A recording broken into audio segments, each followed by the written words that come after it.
17 करोड़ की बिल्डिंग का प्रोजेक्ट है ये। अपने किस्म की इस देश में ये पहली बिल्डिंग होगी। सबसे खूबसूरत, सबसे ऊंची इमारत मानी जाएगी ये। बाबूजी,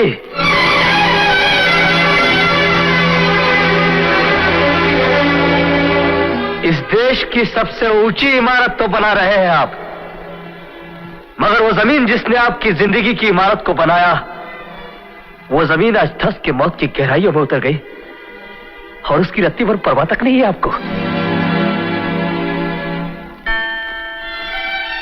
इसे देख रहे हैं आप?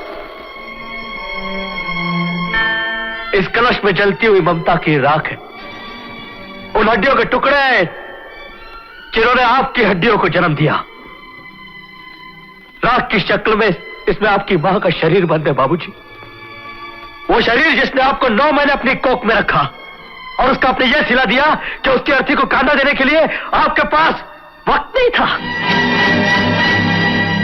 आप अपने बर्ताव से जिंदगी भर उनका दिल जलाते आए और जब उनको जलाने का असली वक्त आया तो आपने अपनी आंखें ही फेर ली। बेटे का सबसे बड़ा फर्ज होता है मां के दूध का कर्ज उतारना, उसकी चिता को आप, लेकिन आप तो पैसा कमाने में इतने मसरूफ रहे कि आपने वो कर्ज भी नहीं उतारा। रवि, इन सब बातों के लिए यही जगह है क्या? बाबूजी, मैं तो सिर्फ ये कहने के लिए आया हूं कि अब भी वक्त है। अब भी वक्त है मां के एहसानों के सागर में फर्ज के चंद कतरे अदा करने का। धर्म के अनुसार अस्थियों का विसर्जन किए बिना मरने वाले इंसान की आत्मा को शांति नहीं मिलती, मगर आपके पास तो इतना वक्त ही नहीं है कि इस राख को ले जाकर अपने हाथों से गंगा की लहरों में विसर्जन करें। इसलिए मैं इस कलश को आपके पास लेके आया हूं कि आप इसे सिर्फ छू दीजिए, बाकी फर्ज मैं अदा कर दूंगा। छूइए बाबूजी। क्या सोच रहे बाबूजी? किनसे शर्मा रहे? इन लोगों से? यहां पर जितने बड़े आदमी मौजूद हैं, इन लोगों में से कोई ऐसा आदमी नहीं है जो बिना मां बाप के इस धरती पर आया है। बाबूजी छूइए इसे,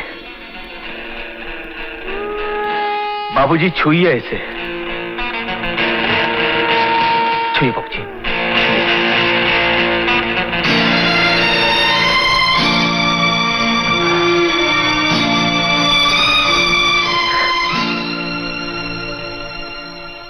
शुक्रिया बाबूजी, बहुत बहुत शुक्रिया।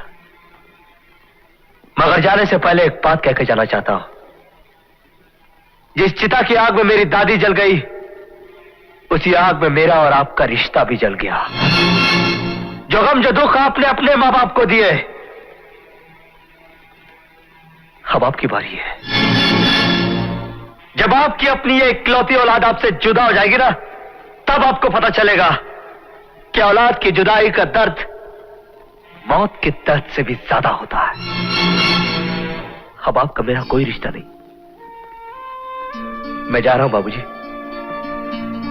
आपको छोड़कर हमेशा हमेशा के लिए। रवि, रवि, रवि।